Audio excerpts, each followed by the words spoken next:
po ng ang ating devotion po sa mga ito. Sige po, tayo po ay saglit po na manalangin. Kanilang Diyos, kami po ay nagpupuri papasalamat na kasama-sama kami, Panginoon, sa Daybreak Global.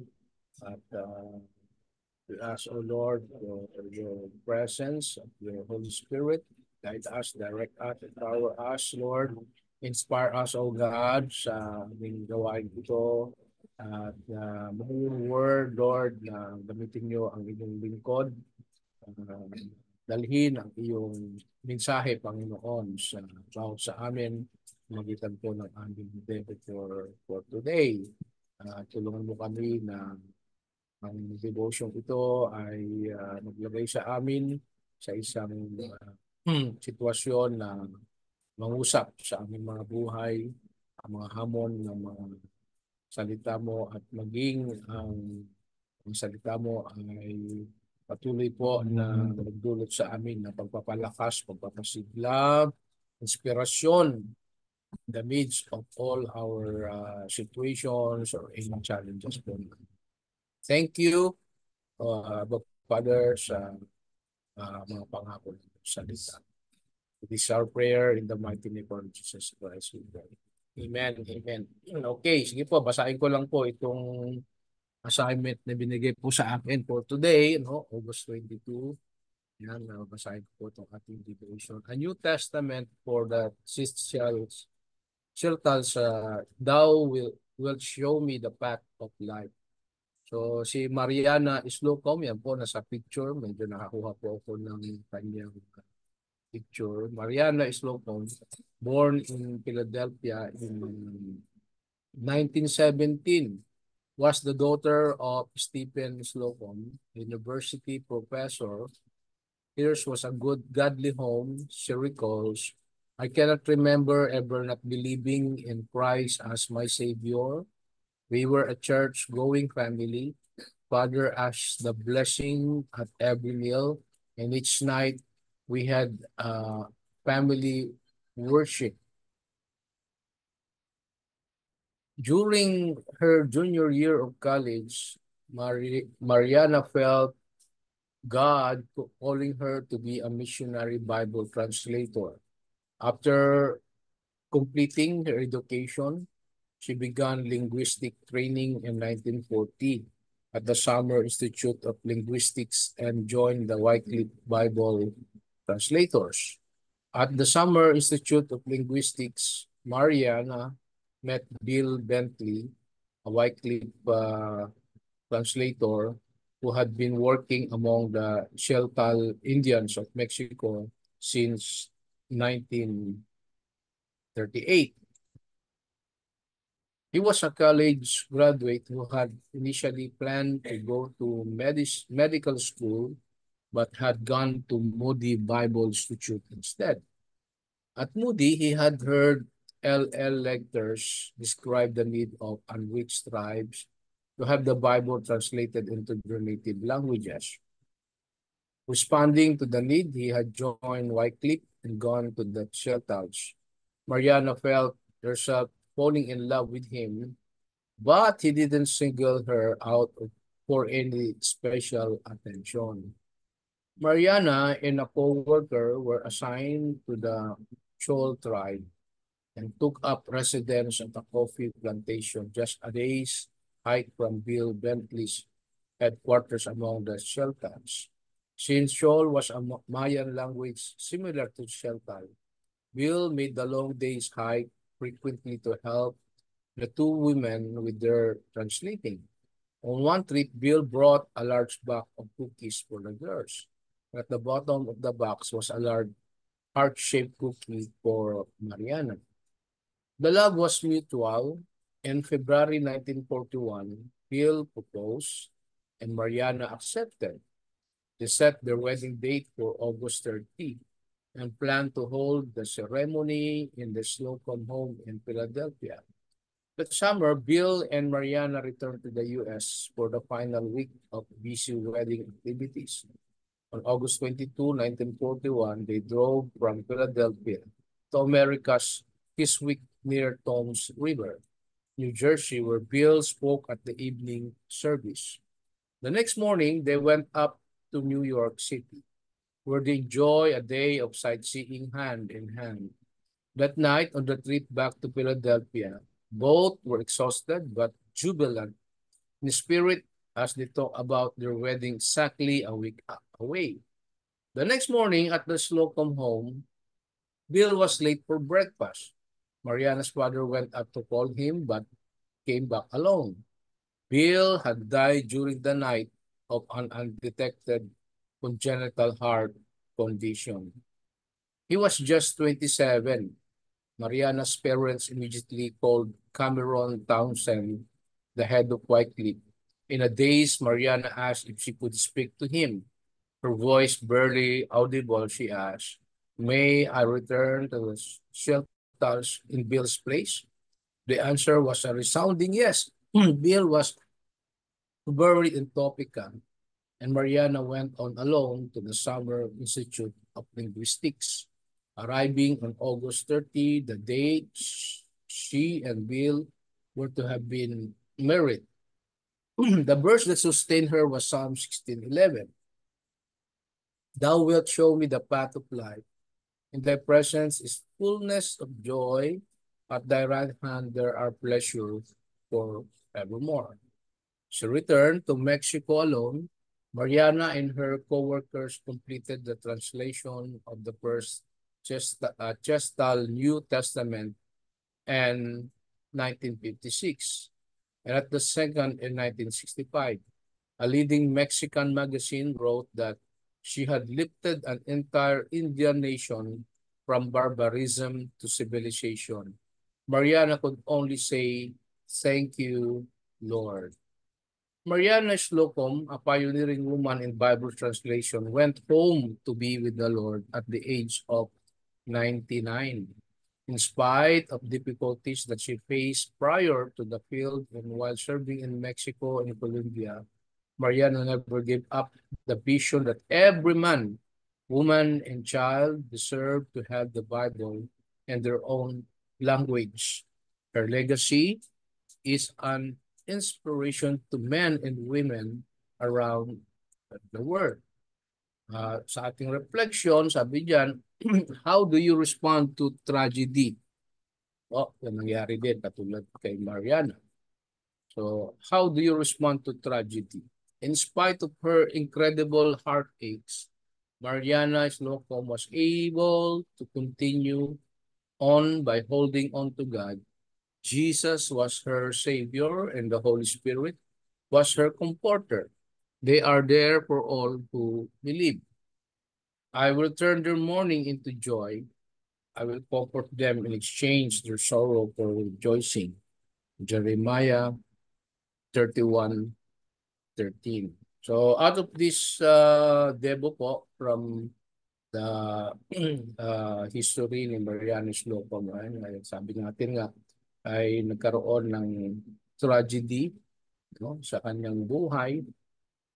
Tignan natin po itong tanong sa atin din. How do you respond to tragedy? Well, how do you respond to tragedy? Number one, pray deeply. Pray deeply.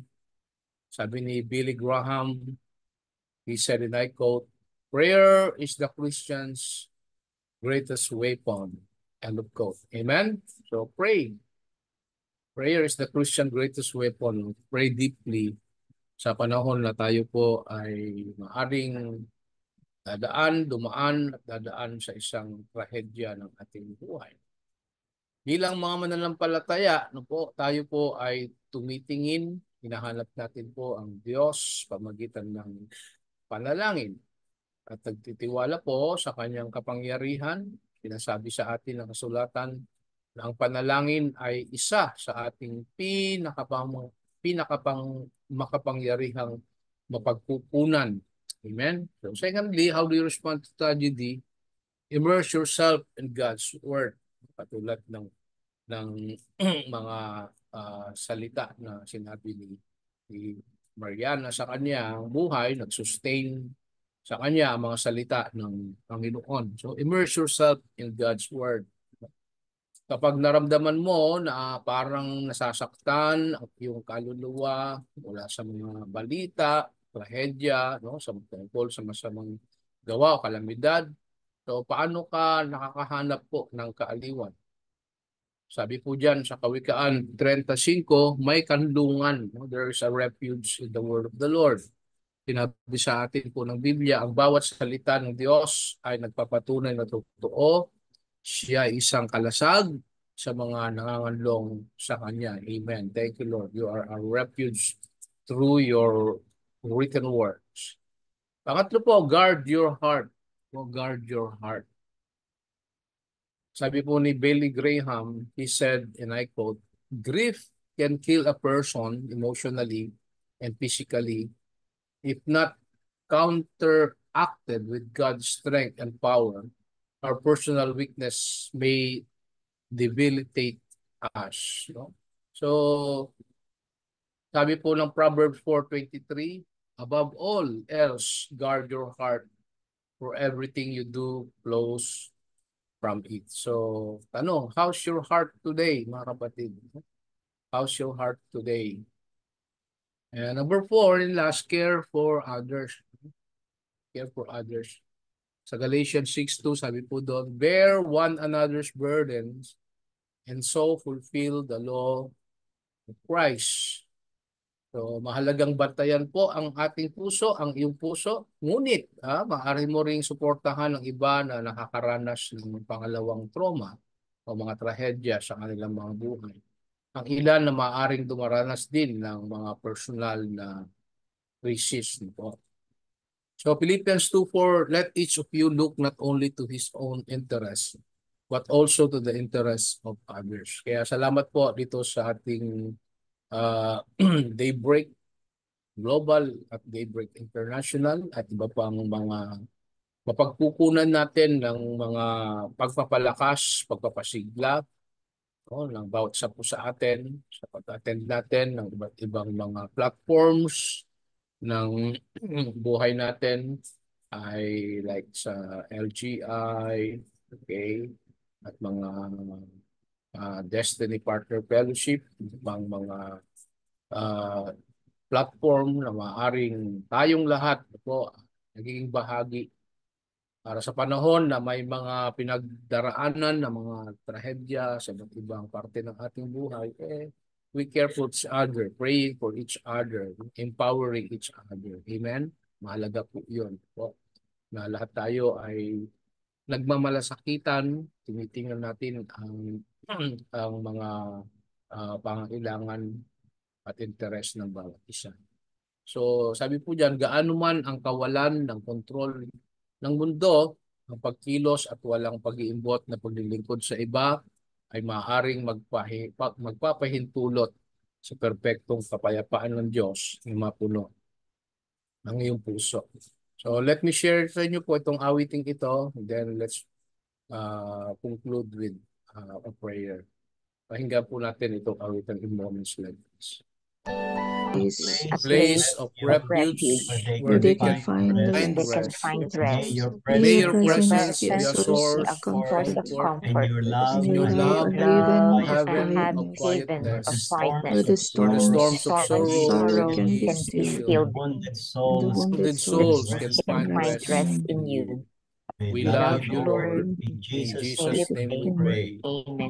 Amen. Amen. Thank you po. God bless, and thank you for sharing the word of the Lord po sa bawat sa atin. Thank you. God bless po.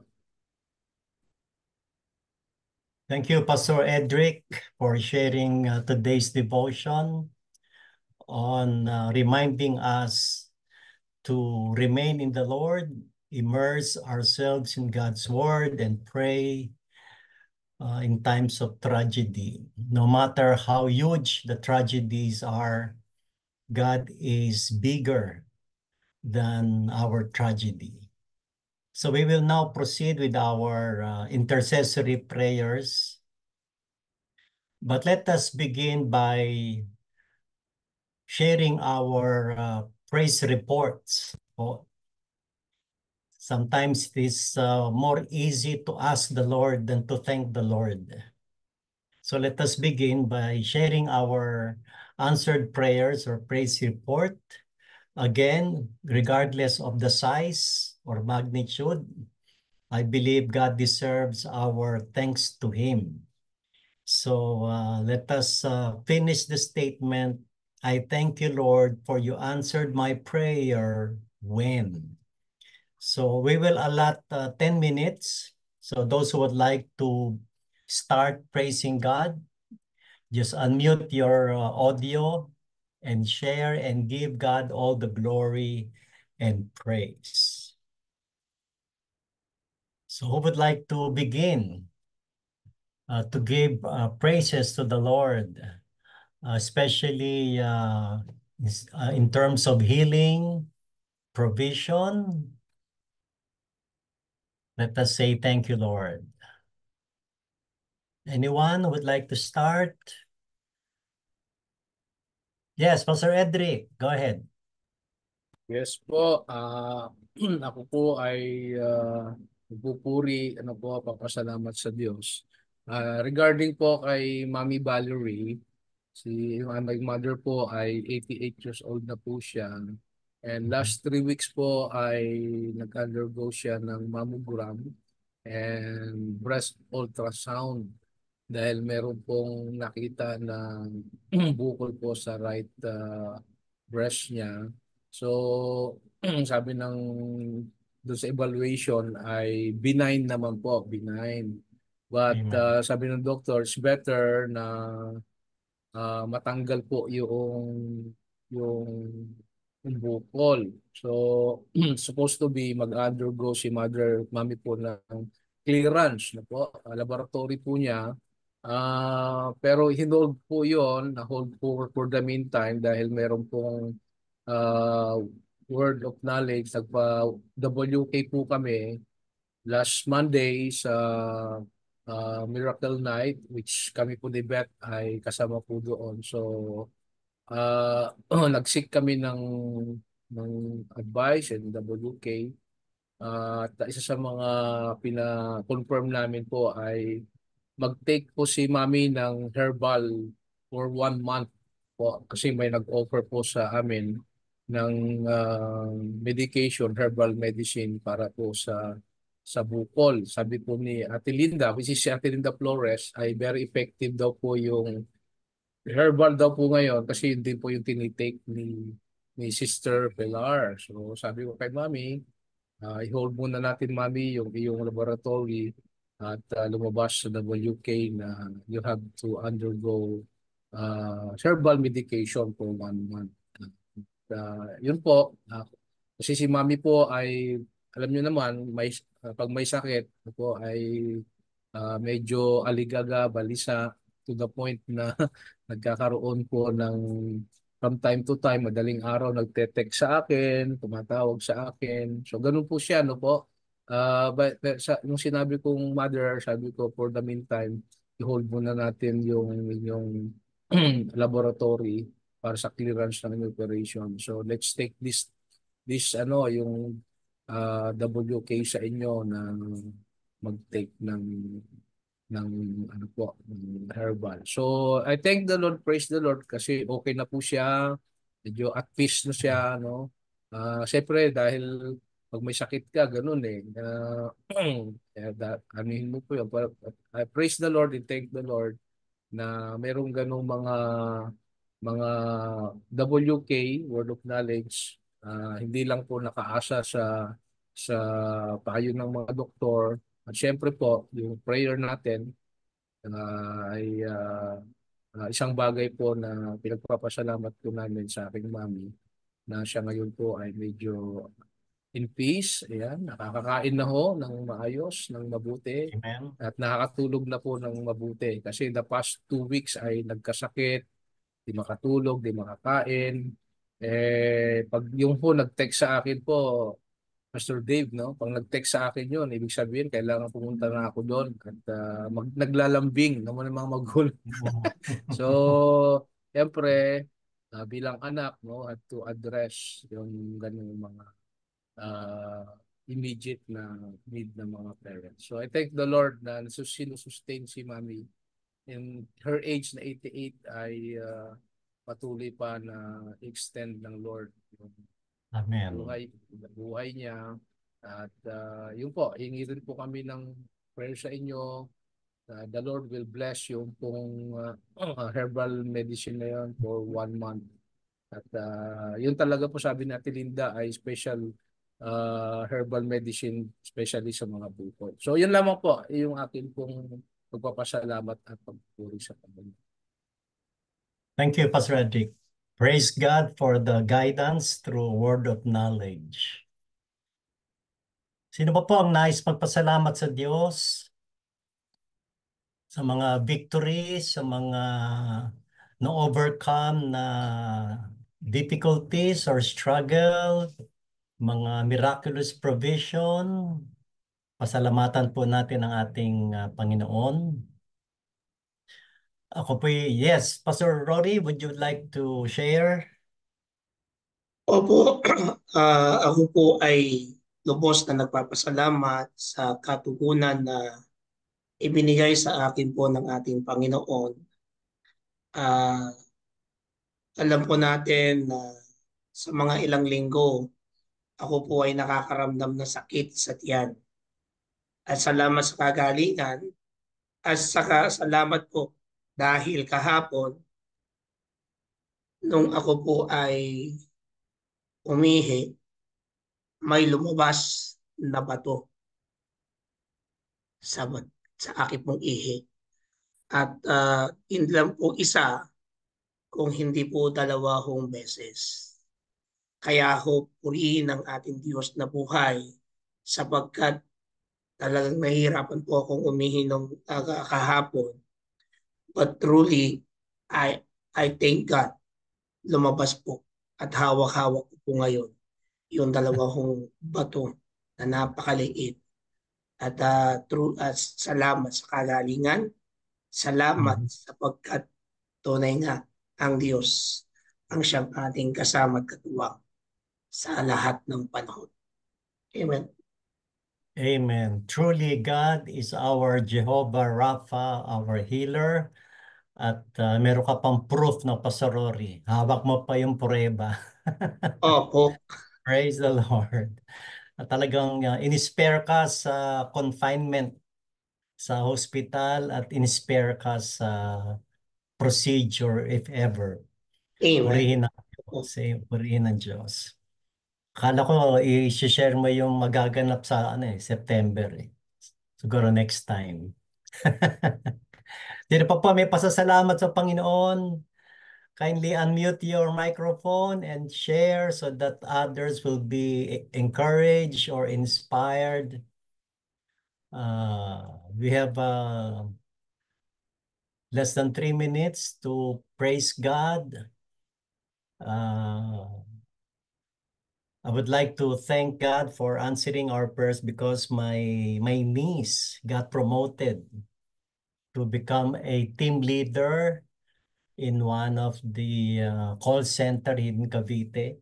So we praise God for her promotion as a team leader. Yan. More stress, pero more love gift naman. Siyempre, pag na-promote, kasama din yung responsibility.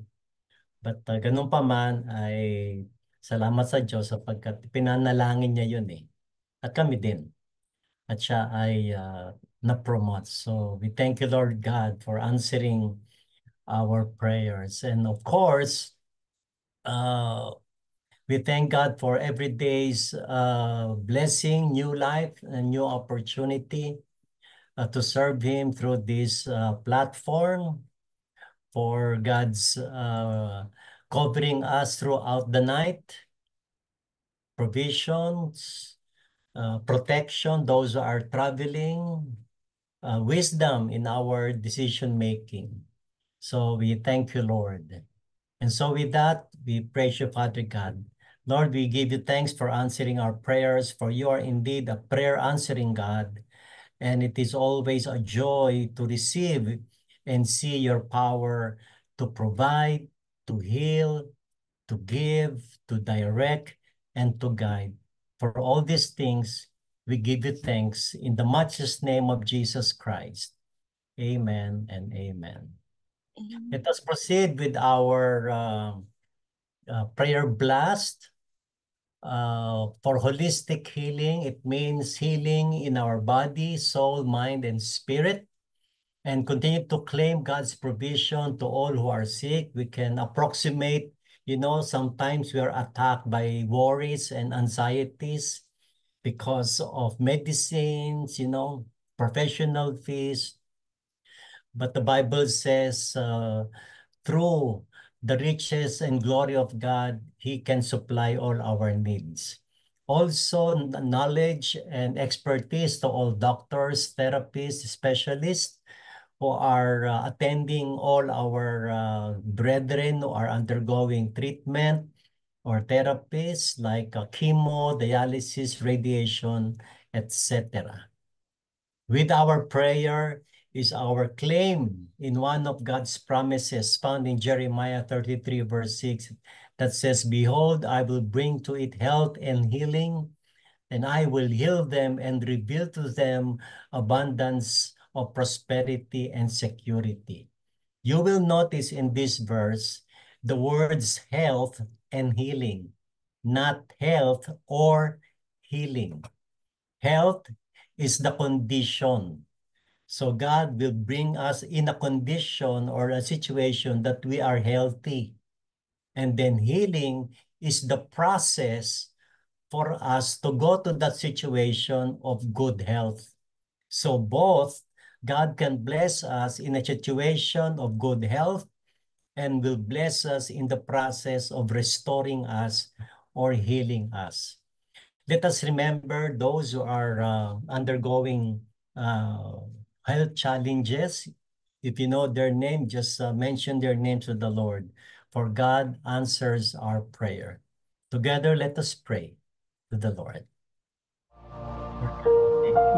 Yes, Lord, we Yes, Lord, we come continue before to the throne of your pray grace for with God's confidence. sisters and Jehovah Rapha, for the We with healing. you, Lord will God, receive nothing is mercy Give and impossible. you With grace you, the from nothing you. is body. We impossible, Lord declare God. that Jesus' Thank you, We no Lord, pray, for we your infection pray, holistic and we pray, healing, Lord, Pasuhin salamat namin ang Panginoon mga for cysts, those who need body, cancer, we soul, bind healing. it mind, in the name spirit, of Thank you, O Jesus. God, for no provisions for all who are Diabetes, we sick, bind Sister it in the name Valerie, of Jesus. Panginoon. physical, Respiratory disease, Pagpatuloy, O we God, na bind you in bubuin niyo Jesus' po ang kanyang name. katawan. Let your Lalo na blood sa flow, Father God. alang Let your pagpapagaling blood sa kanya in flow, Lord Jesus' God, that in name. you are That facilities the in herbal Jesus' Jehovah, name. medicine For with you, the Lord God, restorer. be, nothing is Lord, God, impossible. be Help. For we effective declare Panginoon salamat healing, in And the we healing, claim mighty your healing. word name in of the Thank you mighty for name Jesus. of healing, Pastor Jesus. Lori. Thank you Lord for God, we healing Give his again, I mother. thank you Pastor for Cedric, so I heal them. knowledge. reveal I are pray, our yourself to Panginoon, them Jehovah in complete Jesus' Rapha, healing name. as well, salamat Father Thy God, Panginoon. will Jesus' be in name. done, Jesus' done, name. Panginoon na dear Lord, Lord, nag-aantay that doon you ng will mga Nandiyan ang gawin mo. angels, increase, O to our God. loved Lord, ones. yung Yan eh. You will be with them, Healing O Jesus. God. provisions, protection, guidance, patuloy na Let them din. In experience, Jesus' Lord, name. your healing in Amen. Jesus' name. Amen. Amen. For our nation and world, let us pray for wisdom for government leaders, especially those countries who have, we do not say anticipated conflict. We pray for the leaders of Israel, Russia, Ukraine, China, the Philippines, that they will resort to diplomatic solutions and not war or violence. Let us also pray that the followers of Jesus in leadership positions or Christians in the government, that they would lead and serve with integrity. May I add, with honesty.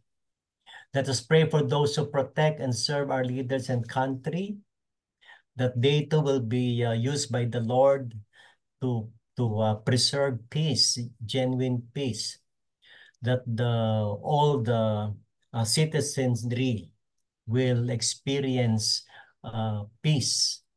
In 1 Timothy 2:1 and 2, this is our responsibility as Christians.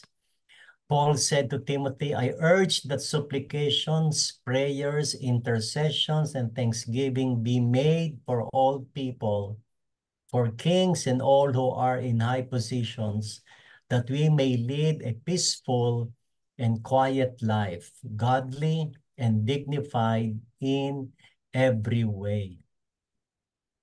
Let us avoid making negative declaration against our leaders. No leaders are perfect, but lift them up to the Lord. Pray for them, intercede for them.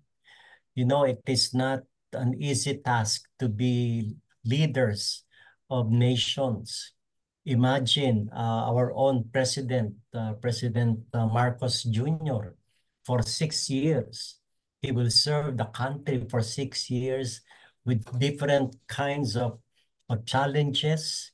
The vice president, let us also pray the different branches of government, the executive branch, the legislative branch, and the judicial branch. So with God as our ultimate king, let us pray for our nation and government. Let us pray. Yes, Lord, we Yes, Father, lift thank up you. to We lift you up to our you all the nation. nations, Lord, and all the leaders of the You are nations. sovereign Yes, God. Panginoon, You're Panginoon, still in control. You patiwala still ang sit namin, Panginoon, in your sa throne, Lord God. nation na ito. Bawat And we pray Kailangan for tulong sa wisdom iyo, for Panginoon, sa our government leaders ang ating all over kailangan the world. pangagalingan, Panginoon. We pagkilos pray that Lord, followers of Jesus, guide Yes, them the with your directions, decisions Lord. will be equipped In with the your name of team. bahay, And we Thank you, pray for those who Jesus. continue to serve our leadership. Oh God, we pray that Lord, God, we lift up all dalangin nations in the world will come to know Philippines, you, the kay and leaders, the salvations president, belong the vice to president, 8 billion people around the world, that every knee tulungan shall kayo, bow and every tongue confess that Jesus Christ is Lord. Thank you, Panginoon, God, salamat for po your sa salvation they will be for thrown 8 billion people. there, Thank you, but Jesus. in Jesus' name, in Jesus' they name. will be thrown. Hallelujah. Pray, Lord God, for the Spain, the UK, Kuwait, Dubai, Philippines. Peace, Jesus. Amen. Amen. Amen. Number 3, let us not forget our own families here and abroad, that Jesus Christ be always at the center of our families. Let us pray for their salvation, that they will know and accept Jesus as Lord and Savior, for understanding and relational healing for families are experiencing relational brokenness or misunderstanding, and also receive provisions for our needs and wants as well. I can only approximate the feelings, the worries, if you receive negative or unpleasant news from abroad regarding our families, that our families will receive the peace that comes from the Lord. Again, letter of Paul to Timothy. But if anyone does not provide for his relatives, and especially for members of his household, he has denied the faith and is worse than unbeliever. I read in one commentary what Paul is trying to say to Timothy. As much as we have responsibilities in our society, let us not neglect our own families. Why? Because when we take care of our own families, we are a living testimony of care, testimony of love. The way we take care of our own families can be source of encouragement and inspiration. Also, in one of Paul's letter, as one of his epistles, especially to the pastors, he said, how can you manage your church if you cannot manage your own family? Ministry will always be there, but members of the families are not. Mananatili ang ministeryo, pero ang pamilya hindi panghabang buhay, kaya alagaan natin ang ating mga pamilya. Ganon din sa ating mga laity, church members. Take care of your families, for this is the will of God. Let us pray. Lord, thank you for giving us Father, in Lord, we thank you for the gift of Bless our families, families. take care of our families. Yes, indeed. Lord, we have no They are At, our reason to be lalong-lalo na sa worried or ministry anxious about because Salamat. you love our Thank family. you that Lord, bless our God, families, you love especially them, those who are care in for them, abroad. protect them. Manahin po ninyo You ang know that Our you are relatives omnipresent, here Lord, in God, God, ina omniscient, and we God. bawat pray Wherever that they are, you are you there. mula sa Lord, reach out to them, Lord. Lord, Touch reach them, out anak, and touch them, Lord God. we pray, Lord God, They will Yes. accept you as their personal Lord and we Savior. also ask you iyong to puso And help us, O Lord, to reach out grant our peace to all, Lord God. relatives May here you grant abroad us peace to be that passes witnesses we to ask for them, God for you to introduce them bless our family. Jesus to their In the name granting of Jesus. more that they understanding will of receive that personal Jesus love, Christ, their first personal love Lord you and Savior. and Thank you, second God that we love Jesus. Jesus. Yes, Jesus. Amen and amen. Jesus. Thank you, Lord God. Thank you, Lord God. Oh, Lord God, we also pray that you bless all represented families in this daybreak online ministries. We also release blessing, oh God, for you love our families. In Jesus' name, amen.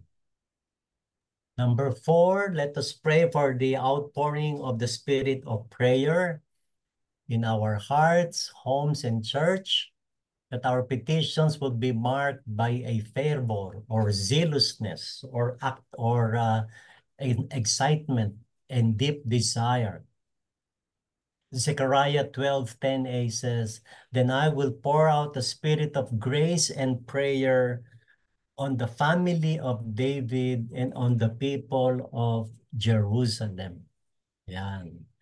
Especially our churches, yung ating mga prayer ministries, ay lalo sang ito ay umunlad, bumuti, mag-improve ang participation ng ating mga iglesia in terms of prayer and intercession. Let us pray.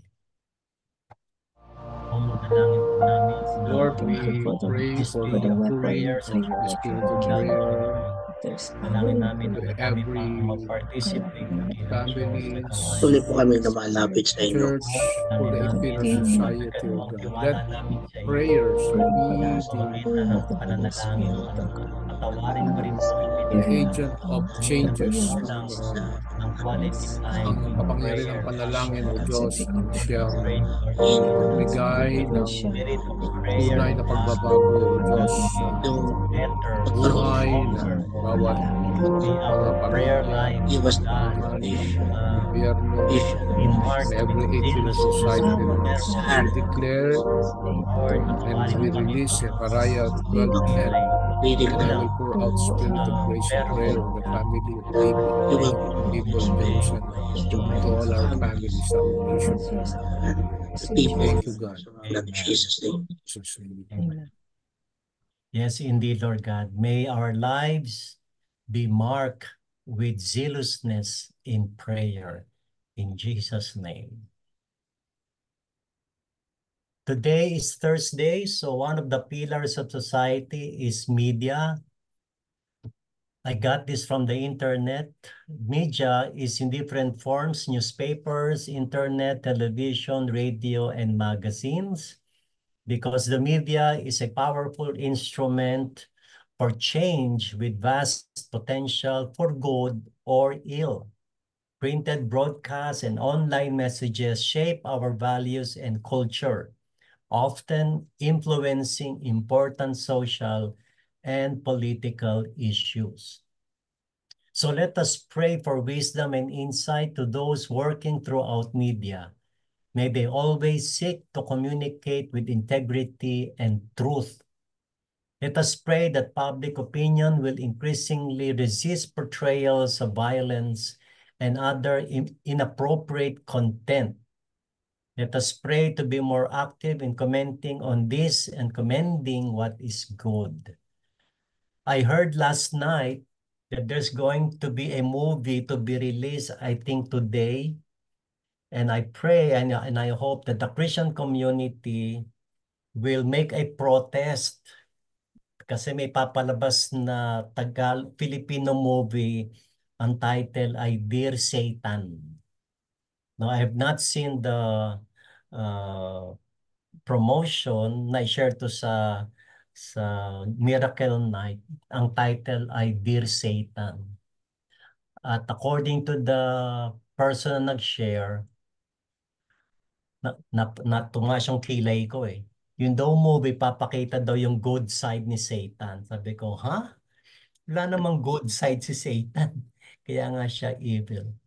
So let us pray na yun ay tutulan ng MTRCB ng title ay Dear Satan.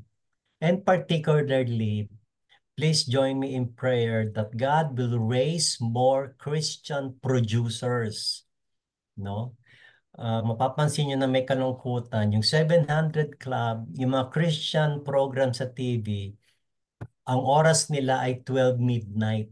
Bakit? Kasi mura yung airtime ng 12 midnight. Mahal ang airtime pag prime time, 7 o'clock, 6 o'clock hanggang 10.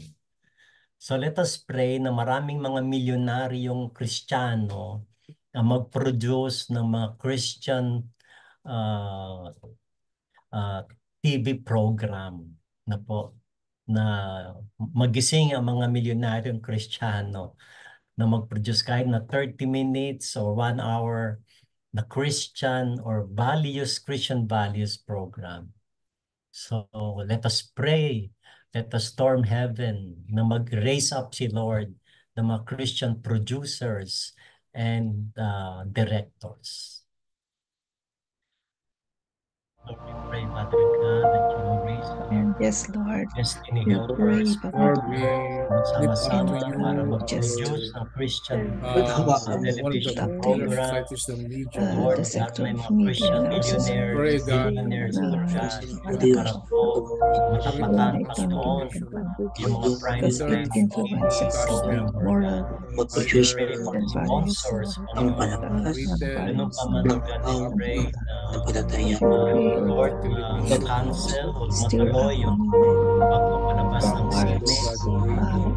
of Dear Christian Pray that Satan, you so raise up pwede ay protest na Panginoon para hindi matuloy billionaires, sa oh Lord, to produce in the name of biyayaan sa Jesus, we cancel God-fearing movies, works of the enemy God-fearing using media, sponsor TV, radio, and print, products, movies, and social Okay, media. Diyos. In Jesus' And we name, ask the whole world will know that that yes, in you Jesus' are name, Lord, yung media. enthusiasm, yes, Father hawakan mo God, puso nila upang Panginoon na tanggihan o Diyos Jesus, In paglabas this ng, year we claim that ng pelikula media in Jesus' will name. over by your word. In Jesus' name.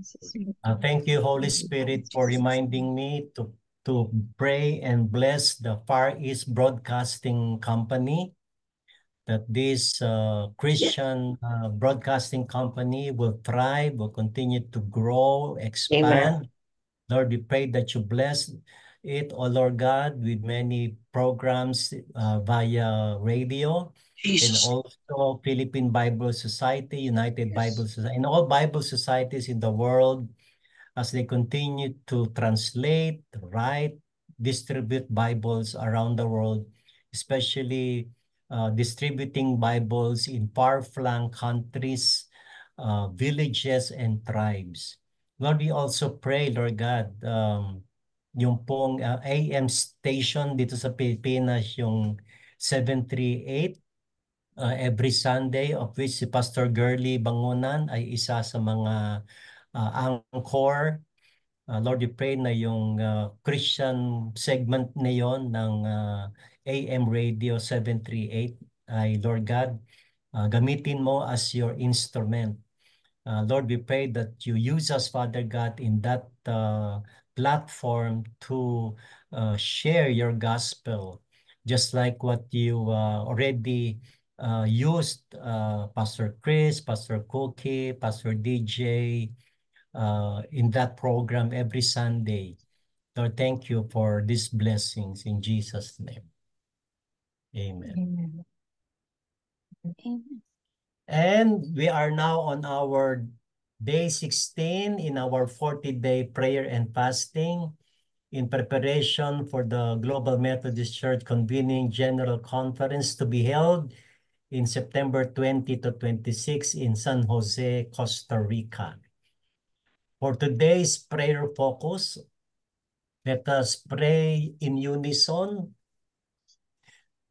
Because of your great Because love, of your great love, Your your great love, compassions love, never your your fail. compassions compassions never never Your fail. They fail. are compassion new never They are every new fail. Are every morning. new morning. every Morning, Great morning. Great are is Great your is your your faithfulness. faithfulness. Is your faithfulness. let your faithfulness. Your compassion Let your Let your compassion compassion flow compassion through through our our flow flow through our through our speakers. speakers. speakers. bless Bless our our Bless Bless our our speakers speakers as speakers. speakers They they as they speak they speak speak. speak as that they as they everyone say, They let knows. speak everyone everyone that know, know everyone everyone know, know, those everyone and experience experience experience the the love love of the God. love of of God. God.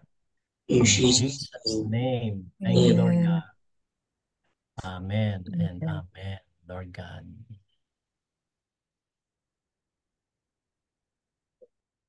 Pastor Edric, who would you like to close our session for today, for Thanksgiving prayer po? Po, tayo po ay manalangin. Oh yes, Abba Father, we thank you for this great time and opportunity na kami pong lahat ay sinamahan po ninyo for our worship, praise, and thanksgiving sa aming mga buhay. And all our prayers, petition, requests, declaration, God, in your time, you make all things beautiful. And for us, O Lord, ay maging super excited, super expectant po kami na ang lahat ng ito, Panginoon, ay nasa iyong pamamahalaan. You still sit on your throne, still in control, and we are excited, Lord, na marami ka po pong gustong gawin sa buhay po ng bawat sa po sa amin, especially for the Global Methodist Church. We are so excited, God. And we pray, we declare that the best is yet to come sa aming mga buhay, sa aming mga pamilya, sa aming mga ministry, Lord God. And salamat, Panginoon, because every day is a gift from you. At marami ka pang mga sorpresa, Panginoon, na inilalaan sa bawat sa amin. Ang sa amin, O Diyos, ay maging faithful until the end ng aming buhay. Magawa namin, malakaran namin ang mga layunin po ninyo and maging ang mga propesiya, mga word of knowledge na aming tinatanggap mula po sa inyo, Diyos. And that is yes and amen sa aming mga buhay. Thank you for each of us na narito, Panginoon, ang Daybreak Global and Daybreak International, sapagkat naniniwala kami, O Diyos, na marami pong malaki ang nagagawa ng kapangyarihan ng pananalangin, sapagkat ito po ay susi upang ang aming mga kahiling at dalangin, Panginoon, ay magkaroon ng kapangyarihan na mangyari po sa aming mga buhay. Kaya, O Lord, salamat sa bawat isa na narito representing our families and our community and our churches. Bless each of us, bless our family, bless our ministry, Panginoon. Amen. Even in the midst of mga iba't ibang mga challenges sa aming mga buhay, but we believe, we declare, we claim that all the worries will turn into worship, and our trials will turn into testimony, O God, and you will turn our ang mga buhay na ito, Panginoon, sa isang mga patutuo na marami ka pang gustong gawin sa aming buhay. So ang sa amin, Panginoon, ay maghintay sa pinakamabuting panahon po ninyo, sapagkat sinabi nyo, you make all things beautiful in your time. Salamat po, Diyos. Bless each of us, bless our family, bless our ministry. We expect and great things are yet to come, Panginoon, sa buhay po sa amin. Salamat po sa lahat ng iyong ginawa, ginagawa at gagawin pa po sa buhay ng bawat isa po sa aming pamilya, ministry at siyang iglesia. This is our prayer, this is our declaration. In the mighty name, the sweetest name, the most powerful name of our Lord Jesus Christ, we pray. Amen. Amen. Amen.